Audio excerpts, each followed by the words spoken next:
Folks, we're going to talk today a little bit about an inductive fallacy on our list that will be called the hasty conclusion fallacy. Now, in order to understand this one properly, you first have to understand what we mean by making generalizations, or what are sometimes called inductive generalizations. We make inductive generalizations, folks, whenever we draw a conclusion based upon evidence that is relevant to the conclusion and hopefully sufficient. We draw inductive generalizations when we draw our more general conclusion from evidence that's hopefully relevant and sufficient. Now, keep in mind, whether evidence is relevant or not needs to be taken on a case-by-case basis.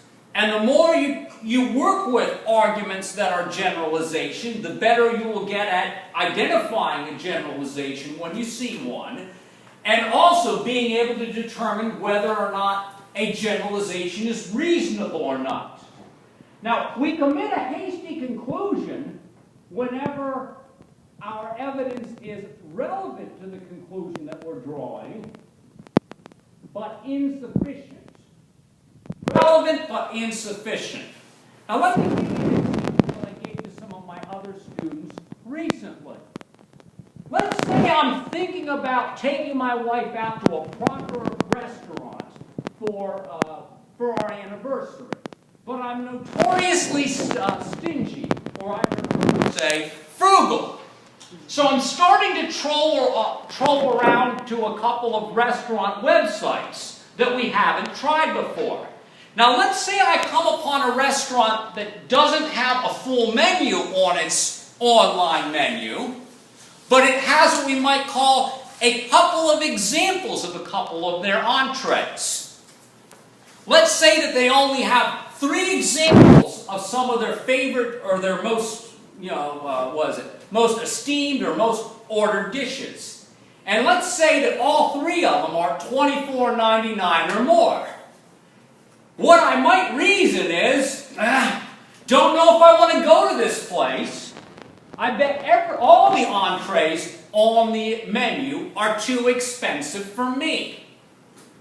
Now, folks, if I drew a conclusion based upon only 3 menu items, I would probably be guilty of a hasty generalization, even if my generalization turned out to be right.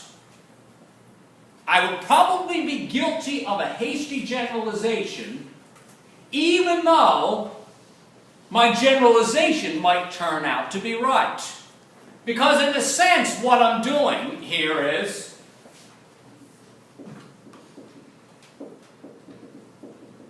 I have 3 little data points, and what am I doing? I'm generalizing to many more data points. Those 3 items, from all I know, might not be indicative of the rest of the menu, because simply because they're popular or the main items ordered might not be indicative of the rest of the menu. So I might be reasoning too quickly from just 3 examples to the whole. I might be reasoning too quickly. Now, one of the practice problems in the Chapter 5 set talks about someone who is making an example of these low-priced computers. He says, oh, these low-priced computers are great. They're just as good as the other ones. I have a friend who has been running one continuously for 6 months, and it hasn't missed a beat. Well, the problem is, the generalization is hasty if you're basing it on a case of 1 to generalize to a whole host of other Probably not just that brand, but a whole lot of other lower priced brands. That's what we mean by a hasty generalization. When we reason based upon relevant evidence, but insufficient evidence.